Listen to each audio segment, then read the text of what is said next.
rolling around on the floor gasping for breath? Don't bother taking the time to figure out a rep scheme, weights, and movements to best do that. Just throw in a machine. Want a workout that will make everyone more likely to show up? Don't run, just use a machine. Want an endurance workout? Machine. Interval workout? Machine. Feeling beat up and still want to get some conditioning in? Machine. Zone 2? Machine. Want something easy to learn or coach? Machine. Want something that will make everyone feel like they got a good workout? Guess what? Machine. The rise of these machines is changing what's happening at this games level. And they're objectively less fit. I don't know where to start on that one.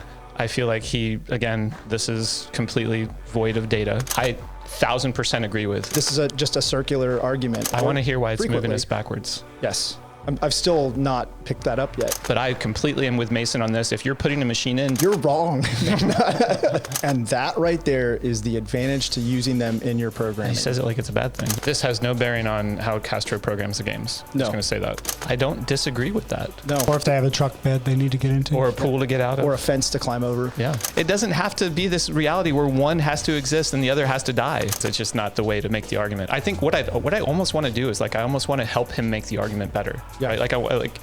Convince me that machines are downgrading the integrity of the sport of fitness. Convince me that it's less well-rounded now than it was back then. Not just because there's less sexy Metcons that have them carrying dummies around and running obstacle courses, because I can get on board with that.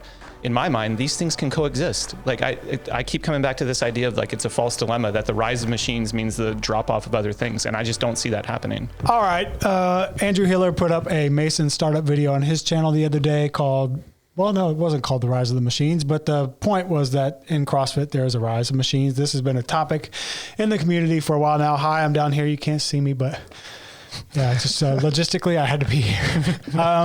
We're going to play this video, and we're going to let you guys pause it and stop it and kind of give y'all's thoughts. I wanted to see what our coaching brains had to say about this topic. After that, we'll look at WOD Science, put out a counter post to this video, and we'll go from there. Was it really a counter? Well, yeah, we'll dig into it. Well, it was in response. Yeah. I don't know if it was a counter post. It was just different. Yeah, just a reaction. And I think that this is what this is going to be too, just our reaction. We're not going to come into this saying that we're either going to support or argue against. We're going to try and react to it as much as we can, right? And just give it a little different perspective. Yeah. All right. Are we ready? Cue it up, Kyle. Okay. Hit that button. Used to be this saying in CrossFit that went something like this. My friend came to try CrossFit with me. He walked in and asked, "Where are the machines?" I told him, "We don't use machines, we are the machines." That saying has pretty much disappeared from CrossFit, and it's not just because it's horrendously corny, but because it's simply not true anymore. The truth is, machines are taking over CrossFit, and it's a big problem. Over the last few years, the use of machines has skyrocketed. In fact, it feels like every other workout you see online, at the gym, or in competition all contain at least one of these machines. The CrossFit Games claim... All right, we're going to stop right there. Feels like is a problem that I've got already with this. I know that... Like a subjective opinion? Yeah. Just because it feels like there's an erg in every workout doesn't mean that there's an erg in every workout. And I do know that as he goes through this, I've watched part of this. He's going to talk about some data and things to support it, but I would be really curious to see HQ, like CrossFit main site, which is what is supposed to be CrossFit, right? I would be really curious to see the actual data on that. And if there is way more. Yeah. Maybe he's right. Maybe he's right. Maybe. But again, using the words skyrocketed, this is a problem, taking over, it's hard to put those things out there as more than just opinion if you're not sharing any numbers with it. So what do the actual numbers look like? If you're saying from a CrossFit main site standpoint, lay out the whole year, what percentage had machines? And then also why is it a problem if there is more machines? So say that he was right. Say that the data was supporting that there is a rising increase of usage of machines. Why is it bad on that front? Why is it taking over? Why is all of this a problem? That's what I'd like to hear a little bit more of. I see why you locked into HQ, because that makes sense, because we're talking about CrossFit, but we all know that it extends into the training camps and the broader community. And at that respect, just in general, I think we could all agree that when we all started, 2009, 2008, 2008, 11. Yeah, there are more machines. Yes. Yeah. Yeah. Well, I mean, there's also like more there were some options. machines. Yeah, there was machines that exist now that didn't exist back then. So yes, they exist now. But I also think that they're better made now to the point that we can use them more, and we can use them more in a way that still vibes with the original CrossFit spirit. Like when I think about machines, what I think about with the original CrossFit spirit, and he was talking about like way back in the day and stuff, is like measurable, observable, repeatable. Like the idea of being able to do a workout, capture your time, capture your score, and then try and beat that in the future to improve that you're getting better at your fitness is like one of the aspects, like one of the foundational aspects of CrossFit. And what's a better thing that's more measurable, more observable, and more repeatable than a machine that has a screen that's sitting there telling you how much work that you just did or how long it took you to do a certain amount of work? There's something very, very tangible about that vibes with old school CrossFit that, I don't know, to me, it makes sense that as machines became more reliable, as it became more prevalent, as it became maybe like more cost efficient, we're going to use them more because this is a really good way to measure fitness. Yeah. If you think back to 2012, 2013, 2014, there was the 300 FY test, which was on a Schwinn Airdyne. Yes. Yeah. and if I think back to my training, even 2012, 2013, 2014, preparing for regionals, I was on an erg every single day as part of the preparation for that. So I think that some of this, and we'll talk about this more as we get deeper into the video, but I think some of it may just be inherent bias and not realizing like the actual history of the sport, but we'll talk about that. You guys ready to keep going? Yes, sir. Titled the fittest on earth. It has a legacy for being the most rigorous and, more importantly, most thorough test of fitness in the world. Or at least it did. Now, machines are putting the integrity of this test of fitness at risk. Not only that, but frankly, machines don't even fit the original spirit of CrossFit, and this drift is slowly degrading the quality and integrity of CrossFit training itself. Yeah, do it, Adam. I mean, again, it's the same thing. So he's making big arguments about reducing the integrity of the sport, or that it's taking over and like diminishing like our actual ability to crown the fittest on earth. But why? Why is that a problem? What, again, when I go back to measurable, observable, repeatable, it's hard for me to find something that trumps a machine when it comes to those kinds of metrics. So again, tell me why, right? I don't know. Like, I think I'm wondering, is it his perception of what the spirit of CrossFit is versus the actual spirit of like CrossFit to the letter? For me, I'll say there is something to, like, it's not as fun to just watch people sit on machines. So like, so maybe that entertainment aspect. Yeah. So maybe that flavor kind of bakes into your head and you're like, yeah, get rid of these, or less. I can get on board with that. It's not a sexy event to watch for sure. Like if you're trying to use that to test fitness, like we always talk about in any time that we do something event related, like we always talk about trying to balance entertainment versus a pure test of fitness, and they don't always go hand in hand. So if I'm sitting here making the argument that machines are the best test of measurable fitness, then there's going to be somebody else who says, I can't just do machines, right? Like I can't have that event there because nobody's going to come watch it. Yeah. I mean, and if you think about CrossFit's definition of fitness, it's broad time modal domain, and the ergs are not broad time. I mean, there's 5 major ergs that you could use potentially. What do you mean they're not broad time? Did that make any sense? No, they're not. Broad modal domain would be the problem, that they are, if you only have 5 ergs to test, and that's your entire test of fitness. So you want more ergs? Yeah, let's go all the ergs. Yeah, we got this new, the Concept 2 thing. The strength erg. Yeah, the strength erg.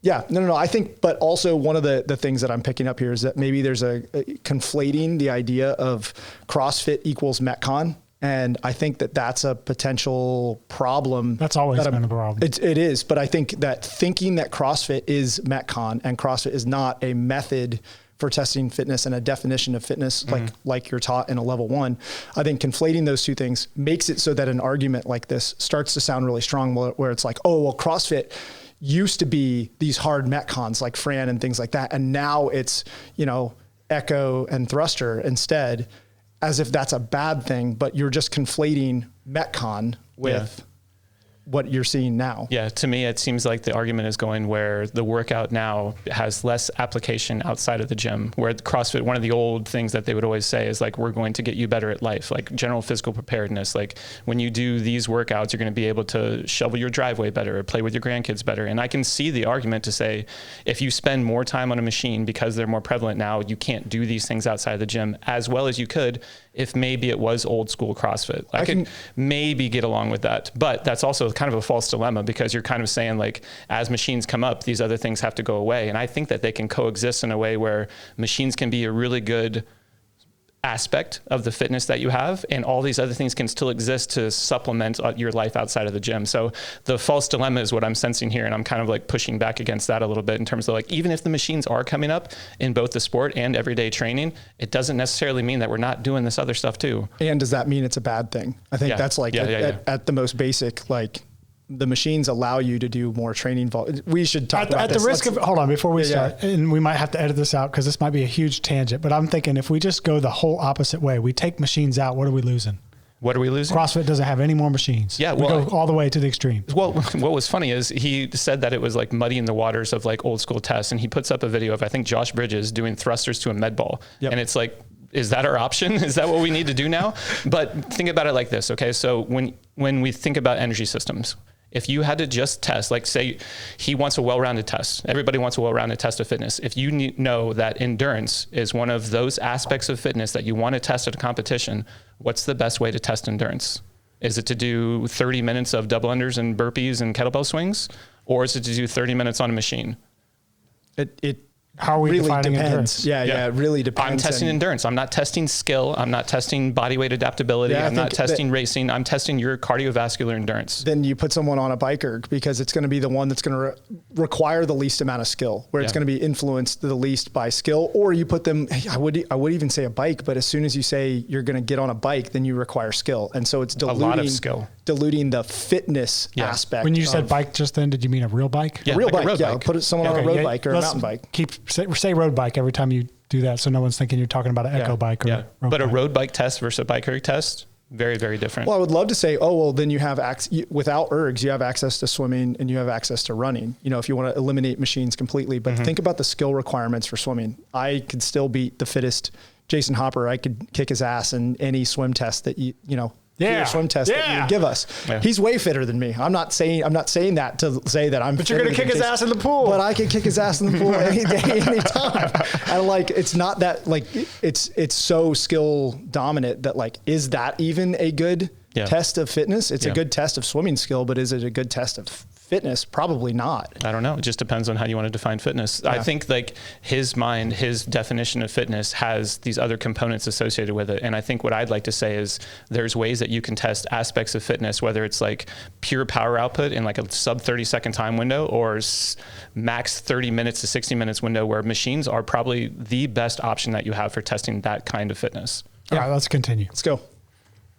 This is the percentage of movements that were machined at the CrossFit Games by year. In 2007, the first year of the CrossFit Games, they did 7 different movements, and one of them was a row, so 14%. After that, we kind of settled on machines making up around 9% of movements and held that for a while. Until this year, where machines made up around 17% of all movements done at the CrossFit Games. Almost double.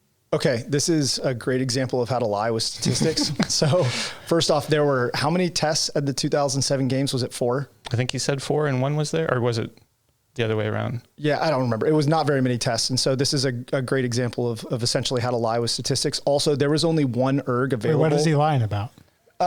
Because this graph is comparing a different number of tests, because he used a percentage of the number of total tests.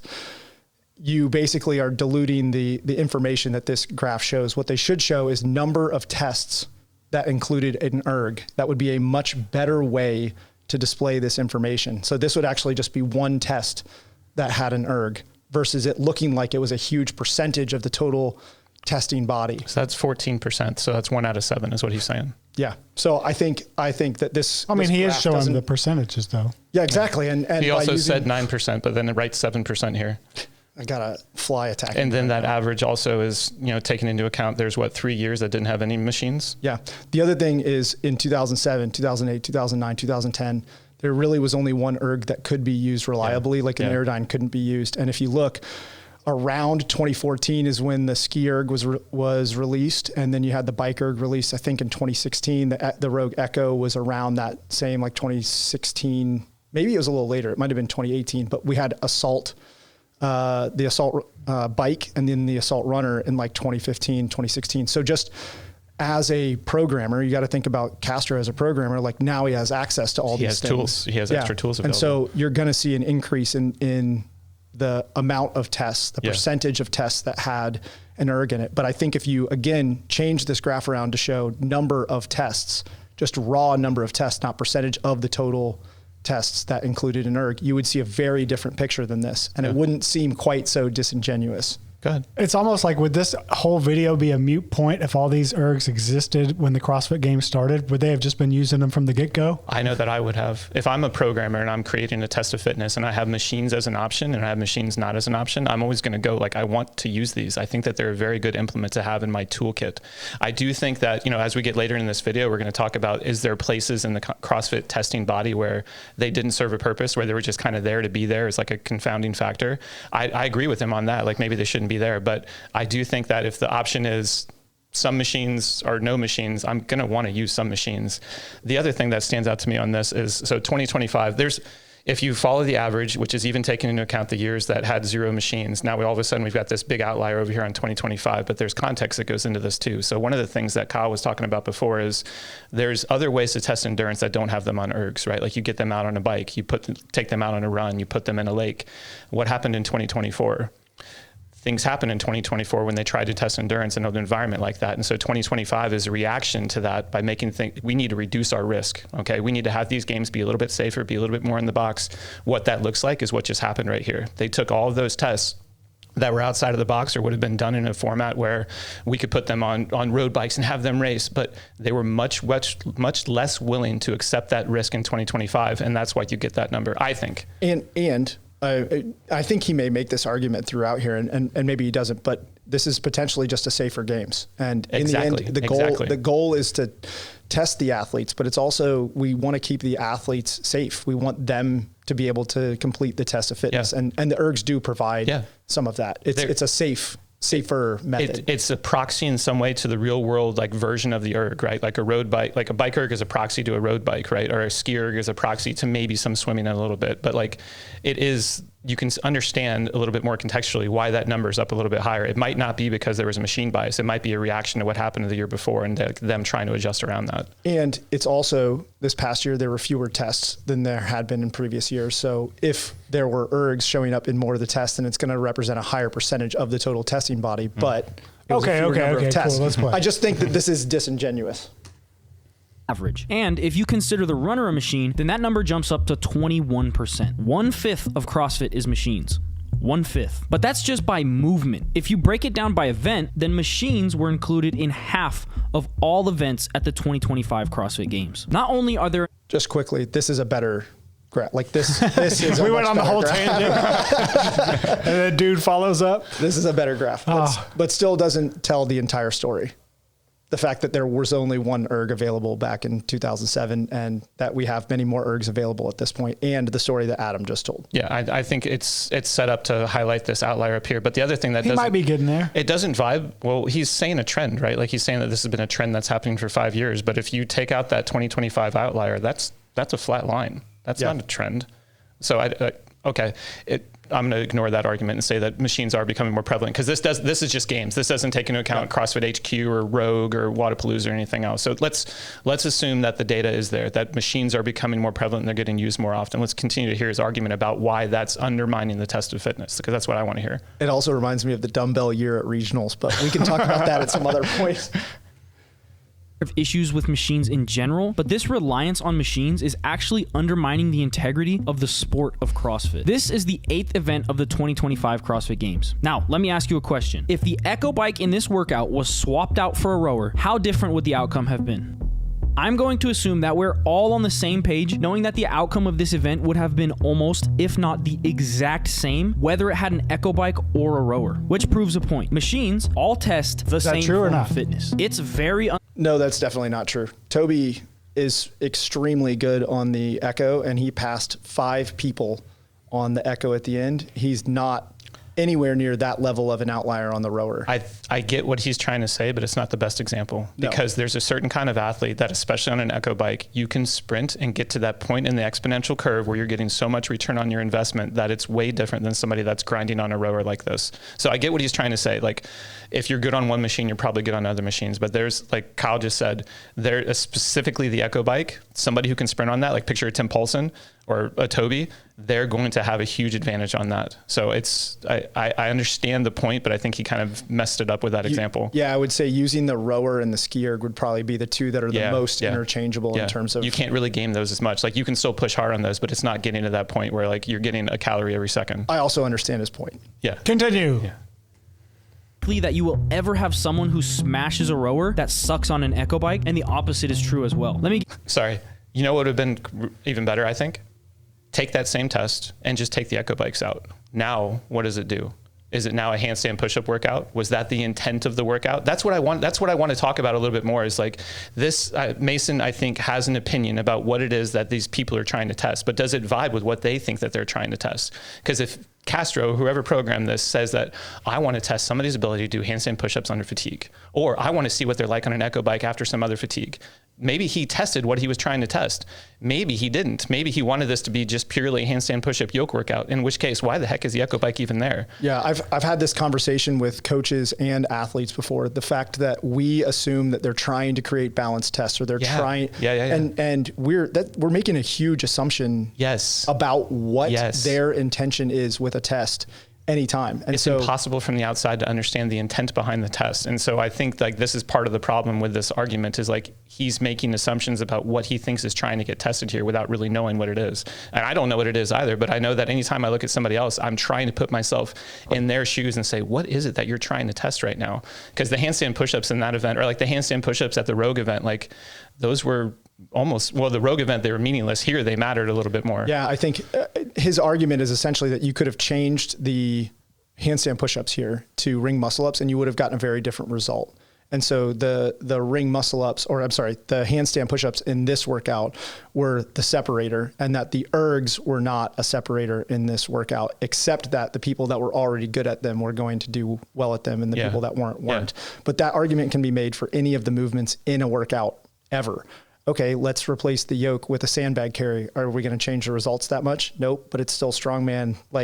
Anything that stays within one category bucket is going to be relatively similar. So if we had, instead of deficit kipping handstand push-ups, if we'd replace that with another inverted wall walk complexes, how much would that change the results of this workout? Not very much. Does that invalidate the use of handstand push-ups as a movement to test? No.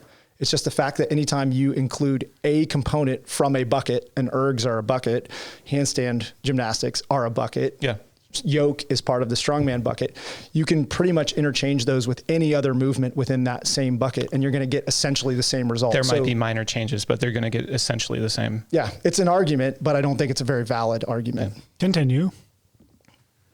Example. For this, let's equate a rower to a deadlift and a ski erg to a chest to bar pull-up. Both of these are somewhat similar to each other in terms of movement patterns. The athlete who is good at a ski erg is going to be similarly as good on a rower, but the same can't be said for an athlete who's good at pull-ups compared to deadlifts. Simply put, when you include all of these machines used in a similar manner, you're handing points to the same people over and over again for being good.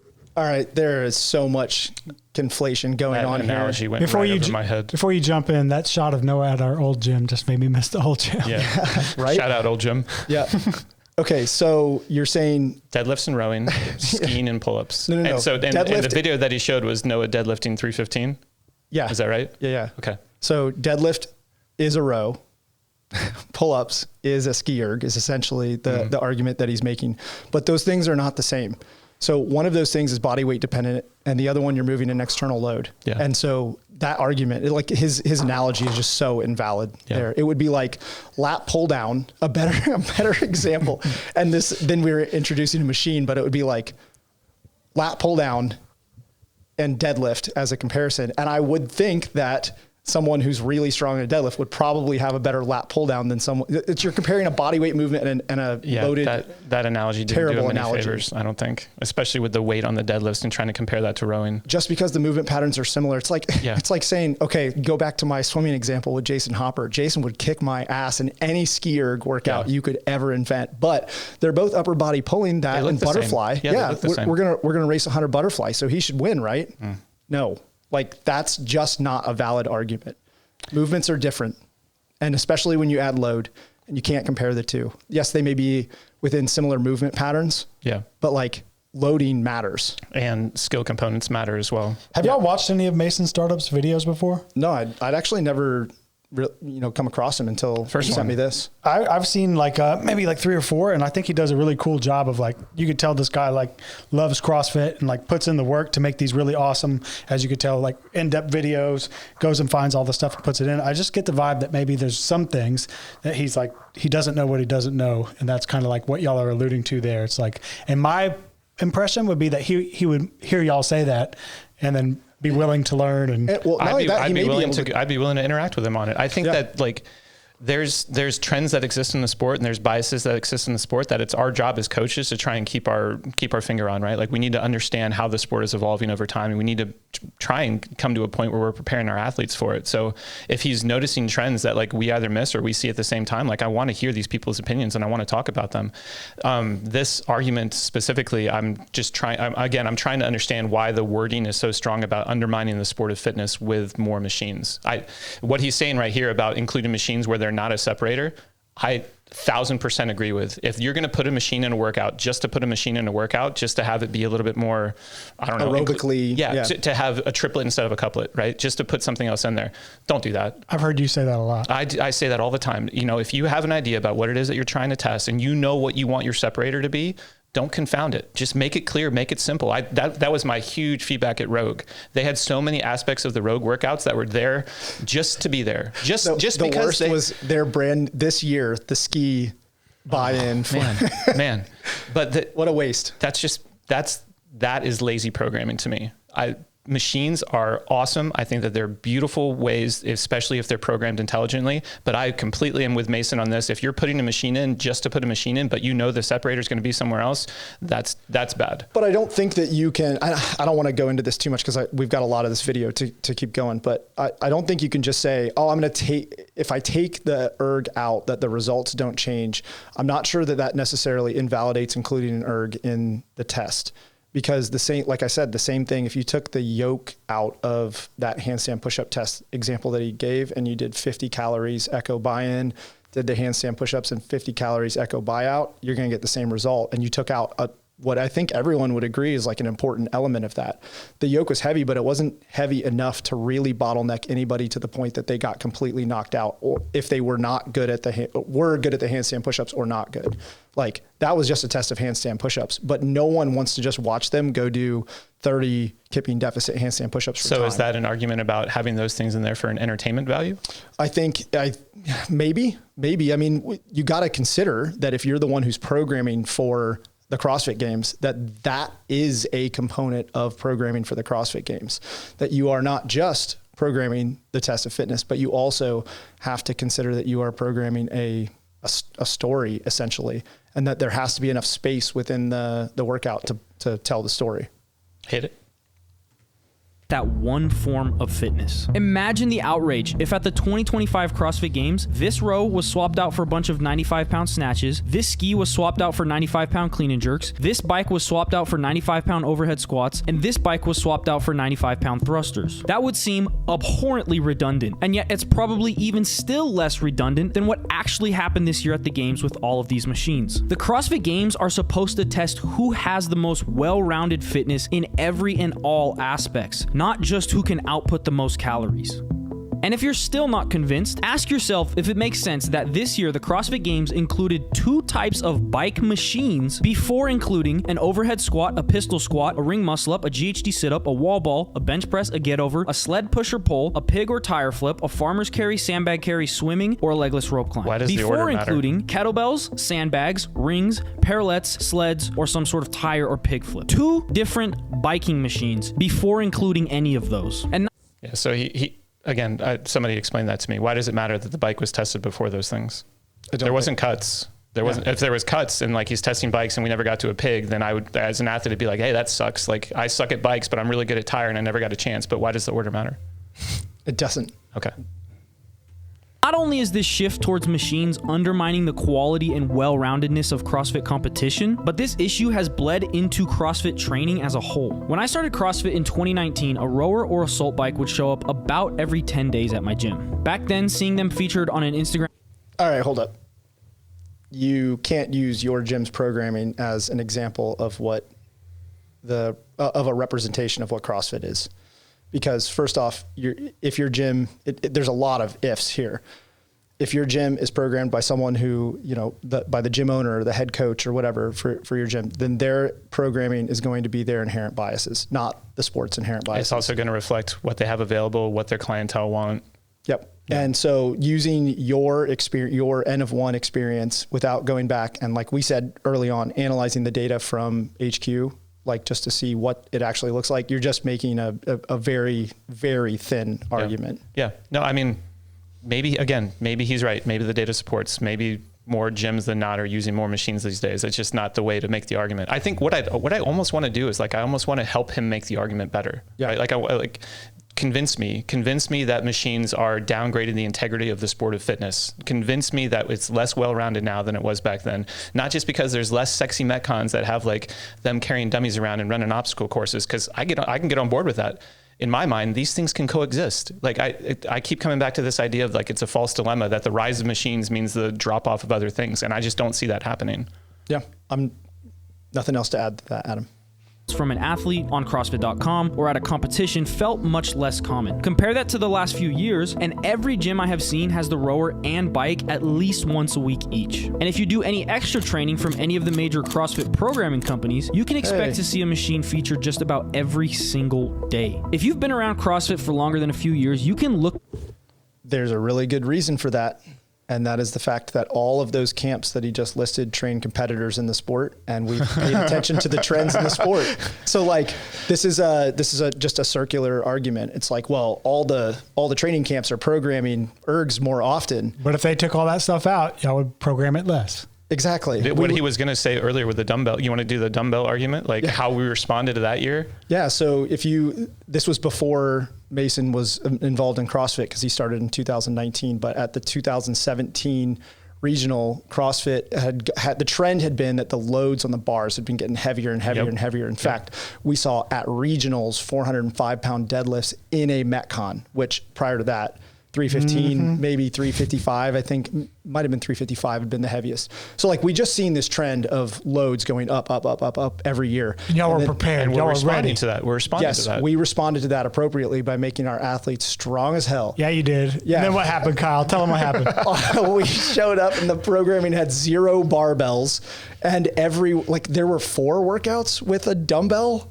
5 workouts. 4, so I think. If we had the chart of number of workouts with a dumbbell, like he showed earlier, it would be 1, 1, 1, 1 every workout, 100%. And then the next year, like, maybe 1 again. Yeah. But a great example is, like, we all responded to that very quickly as coaches and programmers and athletes by including more dumbbell work in our coaching and our programming, so that we didn't get caught with our pants down again. Yeah. Like, the exact same thing is here. If we're seeing more ergs show up in the programming, then of course we're going to program more ergs so that our athletes don't get caught with their pants down when they go to compete. Amen. It's very simple. I would like to see some athletes with their pants down. Yep. Moving on. And realize the difference. Now, machines actually do one thing better than any other movement: pure, disgusting intensity. I'm sure all of us know the absolute pain of a 50-calorie assault bike sprint or What do you got to say, Adam? Yes, pure, disgusting intensity. Also, long endurance that's not bottlenecked by skill or implement or complexity or risk outside of the gym. I actually know that this is not true, though. Sprinting specifically is the true one and like the holy grail. Well, he used the runner on his machines in the other example. Yeah, but the runner's not the same as running purely. In fact, I've seen, this was really cool. This guy he had a VO2 mask and one of the portable ones and tested everything from, like, burpees, heavy deadlift, blah, blah, blah, blah, blah. Sprinting by far the most oxygen consumption, way higher than the rower, skier, whatever. Sprinting. So you're wrong. a row for time. This is unique to machines. If you get too tired with a barbell or gymnastics, you'll have to break your set. With machines, you can just keep going 100% all out, no matter what. But I highly doubt this is why they've gotten more popular. In reality, what started as a couple of rowers tucked into a corner has now turned into full-on fleets of bikes and ergs. The modern version of the skier wasn't released until 2014, and the biker wasn't even released until 2017. Machines have also risen in popularity because of the ability to just get some form of aerobic intensity without causing any real soreness to your muscles or joints. And that right there is the advantage to using them in your program. He says it like it's a bad thing. Yes, that is the advantage to using them in your training program. I wish I understood why that was a bad thing. Yeah, whether or not it's a good thing for a testing body, I think is a different, a different argument. But isn't that what he's talking about though? Rise of the machines. No, he's talking about gyms right now. Gyms and affiliates. Yeah. No, this is a positive thing. It means that people can get more movement in. Yeah. More movement, which is a positive thing long term. Yeah. Also, going back to at the very start of the video, he brought up the cheesy quote that used to be on some of those early day CrossFit shirts. Yep. We are the machines. I think mostly that was in reference to like leg press and yes, it was leg and extension, which also have shitloads of value. I really wish I had a leg press. You know how nice my quad rehab would be right now if I had a leg press? Man, when I lived in Encinitas, there was a CrossFit gym that the owner also did bodybuilding. Yeah. And so it had everything. It was so great. Then came the absolute explosion of Zone 2 training. In 2019, I have to stop this. What was that chart? That was a Google How do trend. I go back? Can I hit this arrow? You hit the arrow. You're gonna have to keep going a little bit. Hold everybody. Tap-a-roo. Okay, so this is Zone 2 training search term worldwide 2004 to present. Okay, so this isn't people talking about Zone 2 specifically in the exercise science community or even like coach sport athlete. This is people doing Google searches for Zone 2. Got it. Yeah. So I think first off, I'm going to have to say that we as coaches and like the sports science community have been talking about Zone 2 training for a hell of a lot longer than the last year and a half, 2 years. Zone 2 has been a huge year and a half. Why'd you say that? He said 2019. Well, I was just looking at the big giant spike on. Sorry, I meant to talk into the microphone, everyone. But the big spike on the graph, which is really, if you're talking about how he's reading graphs, that's where your trend is. But there's just been this has been a topic of discussion in sports science literally forever. I mean, I finished graduate school in 2009, 2010, and we were talking about polarized Zone 2 training. Yeah. But nonstop. Zone 2 definitely did have its heyday in becoming popular in CrossFit. When would you say that was? Is he right that it was 2019? I think hasn't even reached its peak yet, to be honest. But I mean, as far as being like a buzzword, things, there was a point where no one in the CrossFit space was talking about it. Mm-hmm. Well, no, there wasn't nobody talking about it. No. Well, you get what I'm saying. Yeah. It's a generalization. Small minority. I started talking about it in 2014. It's just no one was listening, and now they are, which I think is a positive thing. Yeah. Again, let me try and understand what he's saying here. So he's saying that people are getting too caught up in thinking about the benefits of Zone 2, right? And so he's trying to use this to support his argument that there's too many machines. We care too much about Zone 2 now. Is that right? Again, put yourself in Mason's shoes. What is it that he's trying to argue by showing this? I'm not sure yet. We should probably continue. Keep playing. The video. Yeah. In 2019, I don't think I ever heard a single person even say the word Zone 2. Now I can't go a day without hearing someone talk about it. It's simple. Machines have just become the go-to for CrossFitters. Okay, so nobody was talking about before. Now everybody's talking about it. He thinks that people are maybe losing the big picture about what fitness should look like because they're talking about Zone 2. He also started CrossFit in 2019. So before 2019, how would he have heard who's he talking to? Yeah, who is he talking to that would have cared about Zone 2? So this is a really false argument. What's the alternate reality is that a lot of the mainstream CrossFitters are now aware of sound training principles and are talking about it more often because the sport is catching up to where exercise science has been for years and years and years. I remember talking to Will Morad in 2016, 2017, and he was doing hours and hours of Zone 2 even back then. Yeah. So I just don't think he was talking to the same people that. Yeah. No, I think that's what it is. He just wasn't talking to the same people, and the people in the gym maybe didn't know about Zone 2. If they know about it now, I don't necessarily think that needs to be a bad thing either. I still think if you went out even into TTT CrossFit and you asked, 200 people, tell me about Zone 2. There would be a huge number of those people who still have no idea. Yeah. There would also be a smaller number who have listened to Huberman on podcasts and things like that, who would know, they would know surface level stuff about Zone 2, but they'd still have lots of misconceptions. So I just think it's a false argument. That will leave you rolling around on the floor gasping for breath? Don't bother taking the time to figure out a rep scheme, weights, and movements to best do that. Just throw in a machine. Want a workout that will make everyone more likely to show up? Don't run, just use a machine. Want an endurance workout? Machine. Interval workout? Machine. Feeling beat up and still want to get some conditioning in? Machine. Zone 2? Machine. Want something easy to learn or coach? Machine. Want something that will make everyone feel like they got a good workout? Guess what? machine. But just because we have reasons behind using them so much doesn't mean that it is moving CrossFit training or sport in the right direction. I want to hear why. To understand the number one issue with Okay. machines, we're going to have to look at what CrossFit calls its 10 general physical skills. This is a list that shows what CrossFit considers to be things it seeks to improve, and at the CrossFit Games. This has no bearing on how Castro programs the games. I'm No. just going to say that. Completely disconnected. Not only that, but he just got done talking about how one of the best tools for building cardiovascular endurance were the ergs, right? Yeah. What's the first thing that's listed up there? I think what he's going to say is he's going to say it doesn't do all of Machines these. are unique amongst the movements we use in CrossFit in that they take almost zero accuracy, balance, coordination, agility, and flexibility compared to other CrossFit movements. In the past, CrossFit has never shied away from including these attributes as part of fitness. While other fitness programs like High Rocks, Hybrid, and Bodybuilding argue you should stick to movements that take the motor recruitment abilities of a 4-year-old, CrossFitters understand accuracy, balance, coordination, agility, and flexibility cannot be uncoupled from your fitness. At my gym recently, there was a day program. I don't disagree with that. No. I don't disagree with that. I think that you need all of it.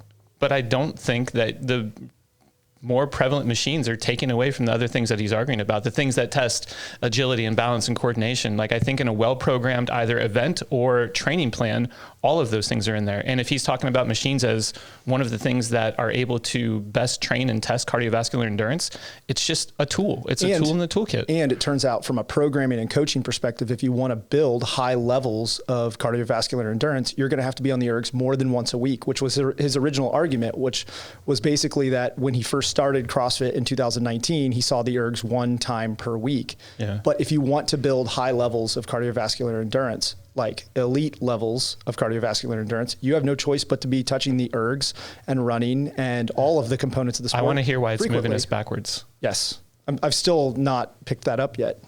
2 parts to the class. Part 1 was bar muscle up practice, and part 2 was some conditioning with rowing in it. At some point throughout the day, there was multiple people in the class who mentioned they want to skip the muscle up practice and go straight to the conditioning because they don't care about getting a muscle up and just want to get a good workout. Have we forgotten that increasing your abilities in the muscle up will help develop not only the necessary strength, but also coordination, balance, and movement patterns to help you get over a fence, out of a pool, or into the bed of your truck? I think more so what we've got is a communication problem there, because I don't disagree with him I wouldn't say that everyone needs to learn a bar muscle up, but there's value in learning skills like bar muscle ups for people that have healthy shoulders, don't have injury, Absolutely. don't have Absolutely. Or if they have a truck bed they need to get into. Or a pool to get out of. or a fence to climb over. Yeah. There's value. Wow, we nailed all of We that. really did. There's value in learning these things, and I think it's a communication problem that the coaches of these Explaining the value of the skill to the clientele so that they see why they should be doing this skill work and not just thinking about the workout. and maybe disconnecting the idea that a workout just is cardiovascular fitness. Yeah. Because it's the clients of the gym that are the ones saying this, not coming from the coming from the top. Yeah, but you also need to understand the bias and where that client's coming from. Feels good to do a machine workout compared to, like, if you told me to go out and do bar muscle ups right now and my elbows are screaming at me and my wrists are upset, I'm gonna try and veto that too. I'm like, hey, listen, like I don't want to come in and do this. Like I don't have a truck to get out of or get in. I just want to work out. That's your problem. I know. Maybe I need an F-150. Lifted F-150. they're also not wrong from the perspective that if they want to maximize their health and longevity and they needed to get a workout in quickly, that the row is going to be a much better driver of health and longevity than 10 minutes of low intensity bar muscle up practice. Yeah. So they're looking at it. They may not be looking at it from that perspective, but if you had to pare down someone's training to the absolute minimum and it's like, hey, you have 25 minutes per day to get training in, 10 minutes of, or 20, even 25 minutes of bar muscle up practice is a giant waste of their time. If I had to pick between those two and I had 25 minutes on somebody's day, I'm putting them on a machine. But if I had to pick between some sort of weightlifting exercise that's pared down to meet that person where they're at, both strength and complexity wise, and then also a machine, I'm trying to figure out how I can do both of those because both of those are needed for general health and wellness. I think skill acquisition is something that CrossFit is kind of obsessed with in terms of like, you need to be constantly learning new things. Like it's good. That's valuable, but you also need to understand that can put a hamper on somebody's long-term journey because they're going to be self-conscious about practicing new skills. They're going to feel beat up because you're having them in positions that they've never been in before in their lives. And it might take away from the quality quality of their strength training and their aerobic training if you have them do that too often. And most people have extremely limited time frames for training, and learning a skill like bar muscle up is a serious time investment. And if you have a limited amount of time, I could see why they would come in and say, hey, let's just skip this bar muscle up stuff. Let me get the rows in so I can get home real quick. Yeah. And in a weird twist, maybe by sometimes them skipping and doing the more, what he was saying, I got a good workout today. They do that enough. They get their engine up and they start feeling better. Now they kind of like have more buy-in, and it's like, yeah, let me do some of that skill stuff. You can understand why they also might be saying, I don't want to do the bar muscle up stuff, like, and how it might actually be like an obstacle in their journey. Have we forgotten that taking the time to develop the flexibility and balance needed to improve your overhead squats will translate to healthy, injury-free shoulders, better balance for surfing, skiing, and skating, and decrease the risk of accidental falls for old people? Just a quick one. What does it have to do with bar muscle up skill? I don't know. He's talking about other CrossFit movements, but again, like he's saying, just because you want to do machines, it means that you forgot about these things. And what I'm saying is that's wrong. That you can't say that I forgot about these things, but just saying I also like machines. Well, to the point you just made, an appropriate weightlifting movement and the erg. Yeah. So had his example been overhead squats and the erg, and people were like, oh, I want to skip the overhead squats, I wouldn't have made the argument I just made. Yeah. But using his example. Or some squat-based movement, right? Yeah. No. All just become obsessed with getting a good workout? Show me someone who prioritizes machines and tries to detach these attributes from their fitness, and I will show you someone who's more likely to get injured, performs worse in sports, and is simply less physically capable. Oh, and let me let you in on a little secret. All this extra work everybody's doing on machines isn't actually building the engine they think it is. Most of us, before starting CrossFit, probably had some sort of sports or exercise background. We had probably all been exposed to some form of conditioning. Before starting CrossFit, I played sevens rugby at a pretty high level. The first time I did DT, I was 19 years old in incredible rugby shape. DT took me 18 minutes. 18 minutes. And I'm sure I'm not the only... Hold on. What's the argument here? Is the argument that doing the ergs isn't building the kind of fitness that people think it is? I have no idea what that argument is. I don't know what the rugby experience and then the DT workout does, but maybe he's going to talk about his training or something. I remember my first Fran, it took me over 12 minutes. If his argument is the machines won't make you better at DT, I don't disagree, but I don't know what argument he's making. I think he is making the argument that people believe that spending time on the ergs will build an engine that immediately transfers to CrossFit. And we've done like probably 20, I've been on this podcast at least 10 times talking about that topic. I don't know who's saying that. So either they're not listening to Corpus Animus or, I'll keep going. When Medeiros was up and he said that it's not building your engine, I was waiting for him to expand on that as well. Yeah. Maybe it's coming. And maybe also his sport training, like rugby sevens is not known for having the highest VO2 max in the world. So like you had an engine, and rugby sevens is a demanding sport. And I've seen athletes like Toby was rugby sevens player, and like he had a great engine coming in, but he's built a much bigger engine by spending time on the ergs since then. And there's also a lot of people who come in with no sport background. And something like a bike erg is a much better option than them not being able to run. Yeah. I mean, if I started working with him and he had just started CrossFit and came from rugbies and his DT time was 18 minutes, I'm probably not putting him on a machine to try and improve that. Like we're working on barbell skill and battery work with that, like in that modality with those implements and those skills. There's a skill limiter to executing a good DT, not just a fitness limiter. You can't. And a grip limiter. And definitely Chris a grip knows. limiter. All right, here we go. Experience something like that. Now, I could sit here and try to talk about the energy systems, muscle fiber types, the fact that machines take literally zero eccentric force, or how machines are the only movement that you pick the force of each rep, blah, blah, blah, blah, blah, and try to explain why all that time on machines isn't making you that much fitter, but I don't think I need to. We've all felt it. A CrossFit engine isn't something you get on a machine. You might get better at machines by doing machines, but we've essentially created our own feedback loop. CrossFitters started using machines thinking it would make us more fit, and then we started using machines to test how fit we are, and now we use machines to get better at machines because we use machines. This is dilute. I don't know where to start on that one. I feel like this is completely void of data. The idea of machines being present in somebody's training plan and it not making them better at the sport of CrossFit, I feel like is completely misplaced. I feel like every high level CrossFitter has machines as a staple inside of their training that is balanced appropriately with the other aspects of the sport that they know need to be trained separately. and machines supplement that very, very positively and super beneficially.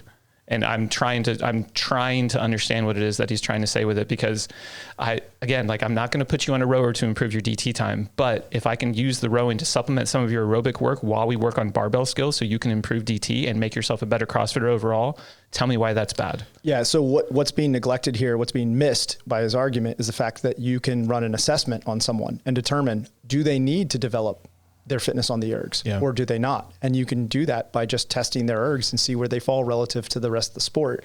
And then also test metrics like a DT. And then you can determine, oh man, the DT is a way bigger outlier than the ergs, and spend more time working on the skill of barbell cycling. Yeah. I think I'm starting to understand a little bit more about his perspective though. I think in his mind, a CrossFit engine is something that is tested in a Metcon. And I think that you and I would probably both agree that if you just got better at machines, it's not necessarily going to transfer over into Metcon performance. No, steps. I would agree with that. But I also don't think it's moving us in the wrong direction. And I think it can be a very vital and beneficial tool to use to push you in the right direction.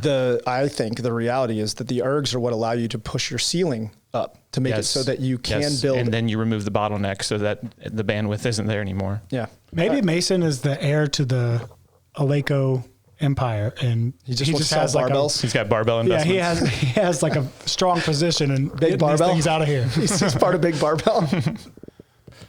CrossFit training. My 62-year-old mother will benefit more in her day-to-day from doing box jumps to a 3-inch plate than she will from sitting on a machine 2 times a week.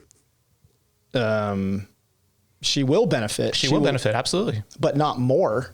Why does it have to be more? Why can't they coexist? Yeah, well, not only that, but not more. Doing box jumps to a 3-inch plate is plyometrics, which for I think he said 62, a 62-year-old female, that's going to build bone density. That's fantastic. It's great. But that can't be your only training. I mean, it could be your only training modality if that was all you had access to. But if you also have access to an ergs, which she does, obviously she's on the erg right now, then you can do both. In fact, you could do a Metcon where you row and you do box jumps to a 3-inch plate. But if you're not proficient enough to do box jumps while fatigued, do your box jumps over here, get all the benefits out of doing plyometrics and absorbing the impact of landing and building bone density and muscle mass.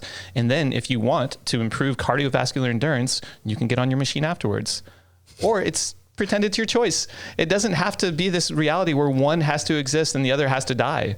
Or you can say, my goal is to improve my box jumps and just spend time focusing on the box jumps. And then when you're done with that and you say, wow, I've gotten myself to a 6-inch plate jump, now I think it's time to move on and build some cardiovascular endurance. You can spend time working on that. Those are some of my favorite PR videos, is watching people conquer the fear of box jumps. Sorry, that's a tangent, but I love seeing that because you see them like come up to the box and then like step away. And then, but then like see them actually like overcome the fear and jump up. And then sometimes really realize how easy it was too. They do it and they're like, oh my God, that's so sweet that he has his 62-year-old mom. I'd assume that's her. Do you think that's her? Yeah. That's awesome. Machines are degrading the integrity of the test of fitness. CrossFit Games athletes need to be tested in overhead squats, GHD sit-ups, and wall balls, not 2 forms of biking in the same competition. Machines are degrading the... Both of those things can exist together. You can test someone on GHDs and overhead squats and 2 different bike ergs in the same competition. You know what would be cool? Okay, so I'm going to help Mason. I'm going to help Mason make this argument. I made this video on YouTube that says that machines are degrading the integrity of the sport of CrossFit. Here's why. It's not just my opinion. I went and I pulled physiological data from the last 10 games champions and also 1 through 10, last 10 years. And I showed that VO2 max, 1RM numbers and skills no longer correlated with their placement. Now it was just body weight because machines are way too prevalent. Now he's got an argument that's got me bought in, right? Because now all of a sudden you've said the rise of these machines is changing what's happening at this games level. And they're objectively less fit because there's other metrics in there that say like, hey, you're really strong, you're really enduring, you're actually really good at these skills, but you didn't place very well. I know why. It's because of the machines. They're not objectively less fit. We know that because the running times have gotten significantly better. There were 6, maybe 7 athletes who back squatted over 500 pounds this year versus that was a winning score the last time they tested back squats at the games. Like, they are objectively way fitter now and they're doing all of it with more ergs. part of the programming. Workouts need to be well thought out movements, combinations, and rep schemes that provide a unique and intense stimulus, not just another workout where they slap a machine in there. Throughout the last couple years, we've watched machines go from a useful tool to an overused centerpiece in CrossFit training and competition. Some people like to use machines because their accessibility doesn't bruise their egos. Some people like to use them because they think low impact cardio is more important than building a strong, durable body. Some people use them because they are easy to program, and some people use them because they're convinced it's building their engine. But this is like I'm convinced that it's building my engine. False dichotomy. It's like people either believe this or they believe in CrossFit. Yeah. And no, actually, you can use these ergs to help build CrossFit too. I maybe that's my problem. Maybe I'm too convinced that machines are building my engine. That is the only reason. Yeah. Yeah. CrossFit was never about monitors, seats, and dampers. It was about barbells, dumbbells, and rings. It was never about skiing, biking, and rowing. It was about running, jumping, and climbing. CrossFitters don't say, oh, I probably have the fitness to do that if I knew how to, because we do know how to. CrossFit was never about burning calories. It was never about breaking a sweat or getting a good workout. Want to increase your fitness? Try constantly varied functional movements. Want to build an engine? Try this little thing called intensity. Hop off the machines. Do all of that and still include machines. Yeah. It doesn't have to be either or. And then it turns out you can accommodate more training volume and get fitter. Yeah. But if you want to convince me that machines are compromising the integrity of the testing body of fitness, show me the data that says the fitter people aren't winning right now because the machines are too prevalent. Agreed. Dang, I think we made the point. All right. So awesome video. If nothing else, dude put himself out there, made a really good case. Yeah. Yeah. It was a great, well done video. Great cuts. I'll be interested to see if he gets a hold of this, and then maybe y'all we got to see Travis continue the death mode off of a rower. That was the 1K. That was the 1K in the 2020. Although, I mean, in Mason's defense, like I think he's spot on about some of the advantages of the ergs. The advantages that like you can get like bold-faced intensity, straight off an erg. Yeah. I mean, I've seen Travis look like that plenty of times, but it's really, really hard for other people to put themselves in that place outside of a machine. Yeah. I've seen Travis do it with like thruster burpee type couplets and then the ergs, and that's it. And those are really the only things that can generate that kind of intensity. What I'd say is there's a handful of people who can do that intensity wise outside of an erg. Yeah, like because there's always going to be skill limiters. So his point, so he said at the end, he's like, just do constantly varied functional movements at high intensities. Mm-hmm. And I think he's missing a really important component here, is that adding barbell movements and adding complex gymnastics movements, I would consider kipping or butterfly chest to bar pull-ups to be a simple gymnastics movement, but that's because I've been doing them for 15 years. Yeah. They are very simple to me. I can jump up and just do them. I don't have to think about it. But there is a massive skill learning curve that's involved to make it so that I can express a high degree of my current level of fitness, a high degree of intensity in that movement. And that movement the intensity of that movement is going to be limited by the fact that there is a cap on the cycle rate. The fastest that you can possibly do them is like 0.8%, like 0.8 of a second per rep. That's like the absolute ceiling there.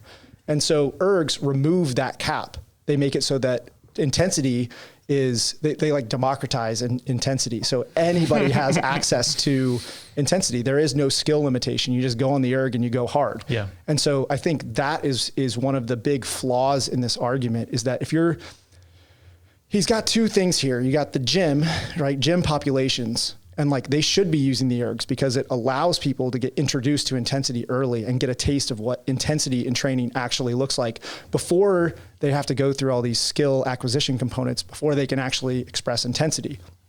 Then at the CrossFit Games, from an elite level program perspective, I kind of do see his argument. Like there is more of an over reliance on ergs. I just don't necessarily think that it's a bad thing. And I think some of the arguments that he made in here about why you should remove them, like if you change the rower or the echo in this workout to a rower, doesn't change the result. Well, yeah, if you change the deficit kipping handstand push-ups to rogue wall walk complexes, it doesn't change the workout. Does that invalidate it? No. Do you want to pull up the Watt Science thing? Because I feel like that's a good segue with what he was saying. Yeah, we can. We're about an hour in already. Oh, crap. Real quick before we transition to that, at the very end, you kind of pitched to him make this case for me and I'll buy in. Is that something realistically? Because I mean, he seems like a young, hungry dude who's willing to put in the work and like do this kind of video. Do you think he could be able to go get the kind of data you were talking about to make that case? If it exists, I would want to know. I'd want to know, because then it's information for me as a coach to say, oh shit, maybe I don't need to be working as much on barbells or gymnastics or skills. Maybe I need to really, really, really double down. And what Kyle was saying before we even got on is like, we've already seen that, yes, maybe there is a little bit more bias placed into how much machines can influence results at an event, but we've been able to respond to that, right?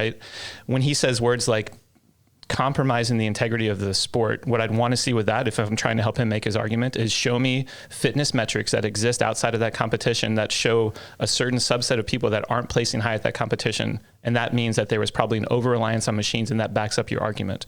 Because I think that's what he's trying to say.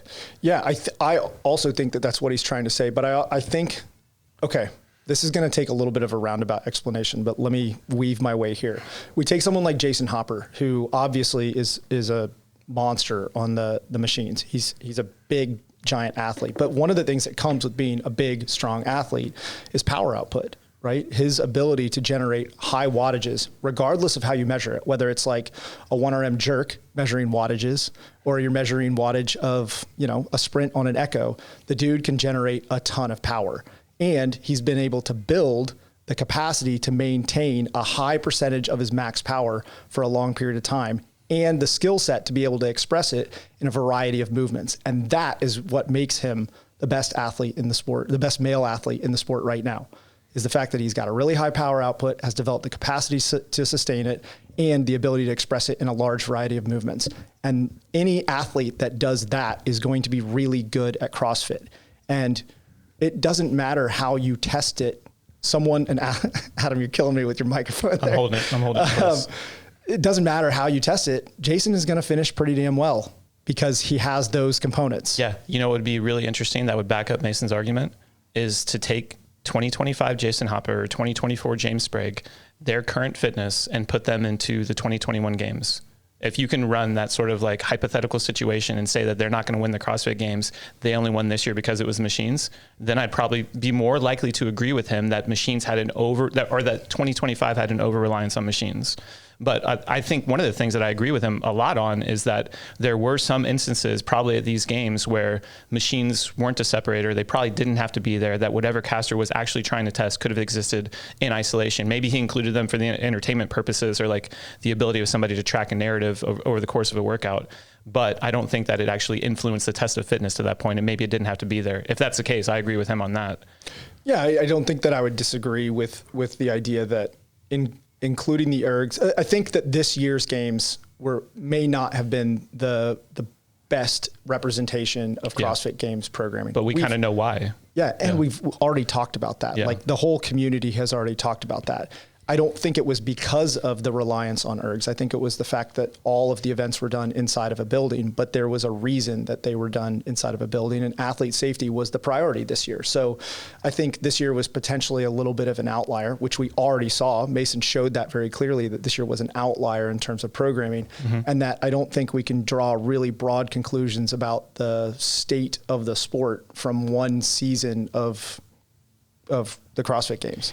If they next year all the programming has tons of or they remove them, and it's just like, wow, they really got rid of it. This really caught on, and it caught Castro's ear and whatever, and other programmers, and they start doing less or even like a lot less.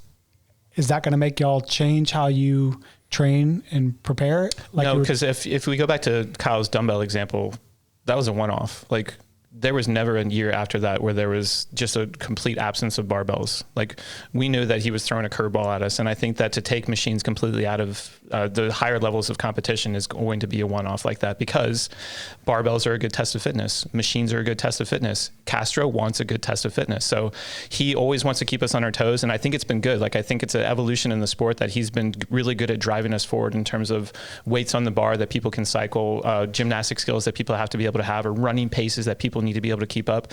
And now he's saying, like, hey, the evolution of the sport right now is you guys need to be good on machines, because I'm going to put them in there. I'm going to put them in there a lot. And it's our job as a CrossFit community, athletes and coaches together, to say we need to respond to those.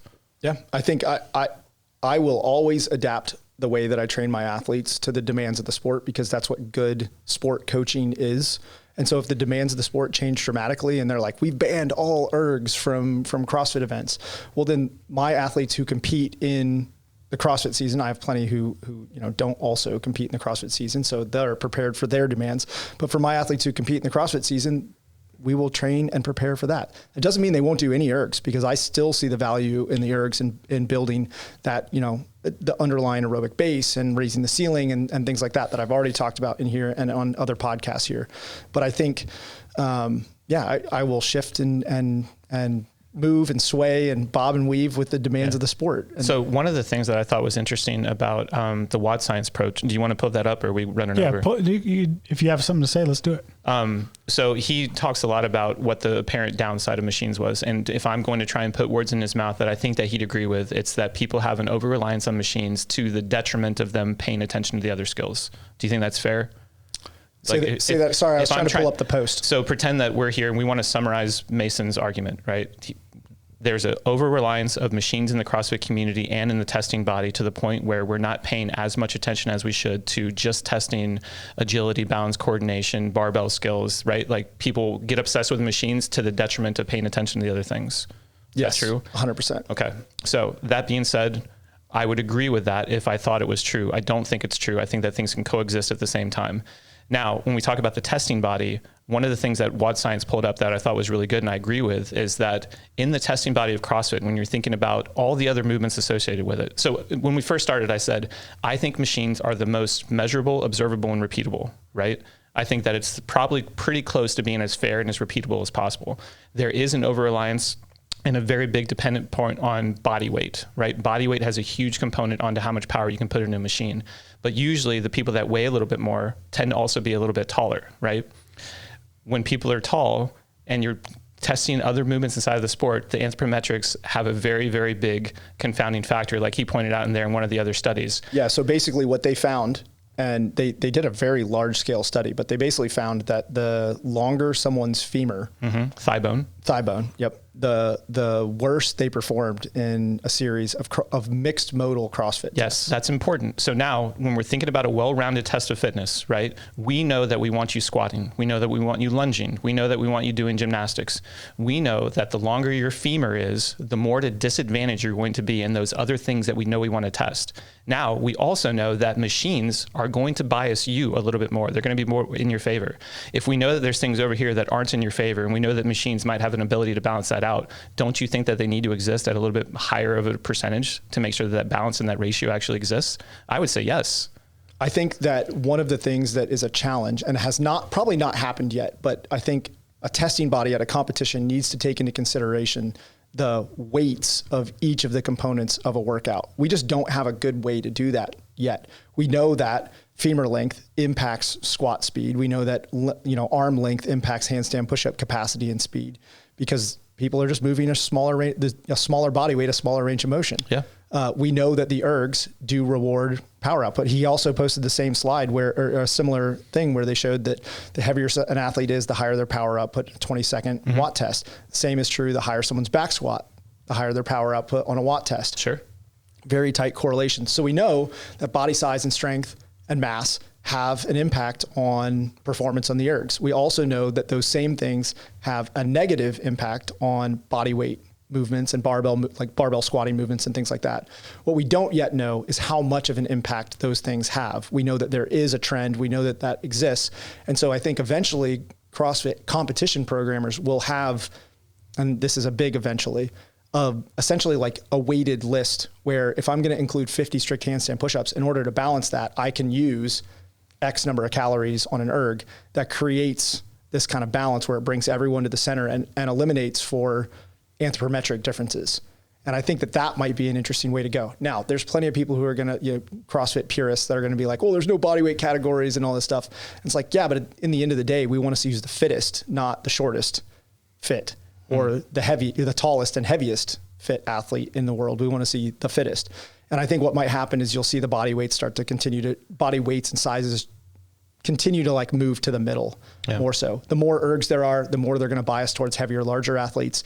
The more body weight components there are, or even moderate load barbell cycling components, classic CrossFit per Mason's argument, the more you're going to see smaller athletes. And then when there's a good balance, you're going to see athletes right in the middle, that 5'10", 5'11" range, right around the it's like 190 to 200 pound range, which is kind of like what we saw when there were fewer ergs in the sport. Yeah. I'm curious. If so.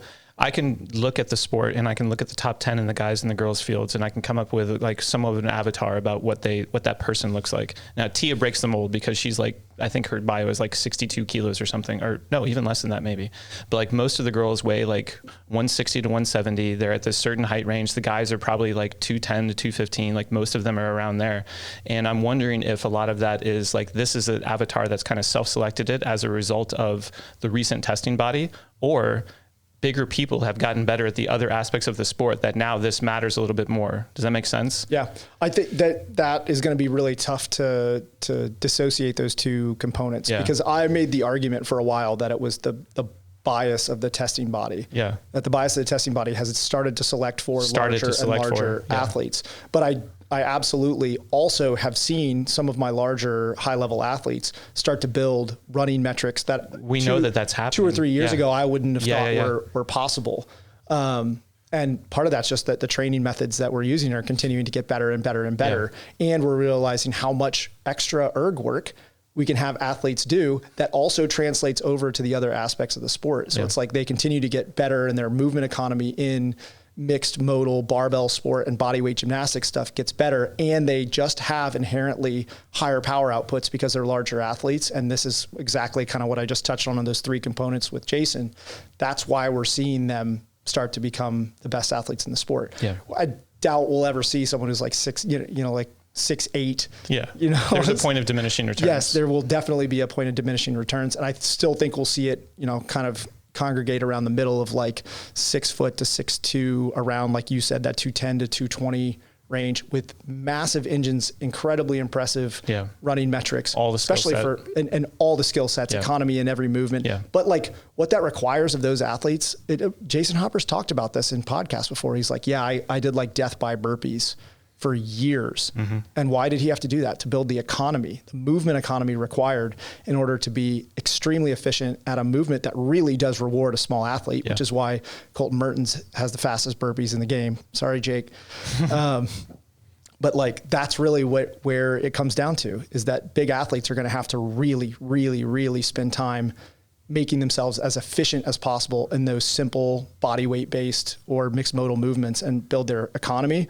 And the lighter athletes, dude, you guys got to get strong as hell, because that strength clearly correlates back to your erg capacity. And you have to build both of those things simultaneously. Yeah, Colton Mertens won the back squat at the games, but I would say that his power output on the machines probably is still sacrificed just because of the stature, right? I think it's possible that his body weight to power output ratio is better than some of the larger athletes. Yeah, but his ability to still put peak watts out on some of those ergs is limited by the anthropometrics. For sure. Yeah.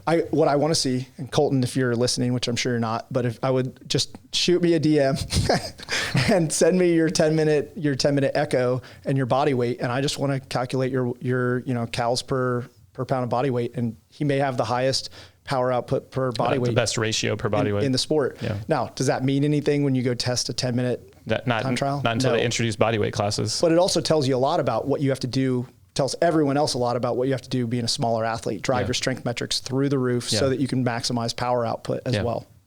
Yeah, no, I thought it was a good video. I think it stimulated a lot of discussion. I thought that the WOD Science post was very helpful, because it's kind of like this very objective counterpoint to saying, here's why machines have value in terms of actually balancing out the movement selections that exist across a competition that are inherently biased to a shorter athlete. This is something why a taller athlete or a heavier athlete might need machines there, or else they're just constantly like running up against that limiter. So I think that those two kind of combined, and hopefully the kinds of things that we said were useful. I don't know. It was a long reaction video. I thought it was going to be like 20 minutes. Yeah, same. All right. So that was WOD Science. Go follow on Instagram, Mason Startup on YouTube, and he probably has an Instagram as well. Thanks for letting us dissect y'all stuff, and hopefully we continue the conversation. Yep.